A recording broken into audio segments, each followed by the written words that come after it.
Hi friends, இன்னைக்கு லஞ்சுக்கு கருவாட்டு குழம்பு செய்யலான்னு தான் இருந்தேன். கருவாட்டு குழம்பு சாப்பிட்டே ரொம்ப நாள் ஆகுது. வீட்டில் நிறைய பேருக்கு பிடிக்காது. அதனாலேயே நான் வந்து கருவாட்டு குழம்பு அடிக்கடி செய்கிறது கிடையாது. எப்போவாச்சும் 3 months ஒன்ஸ் அந்த மாதிரி தான். லாஸ்ட்டாக நான் சாப்பிட்டே எவ்வளோ நாள் ஆச்சுன்னே ஞாபகம் இல்லை. அந்தளவுக்கு ரொம்ப நாள் ஆச்சு முன்னாடி வச்சது.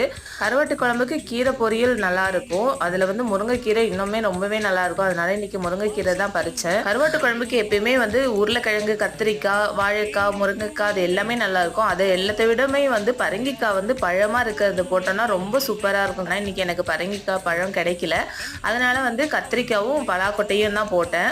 இப்போ கொஞ்ச நாளாகவே நான் வந்து ரொம்ப காஃபிக்கு அடிக்ட் ஆகிட்டு இருக்கேன். எனக்கு நல்லாவே தெரியுது. ஆனால் இது மாற்றிக்க முடியல. ஒரு 11-11:30 ஆகிட்டாலே ஒரு காஃபி குடிக்கணும் போல் தோணுது.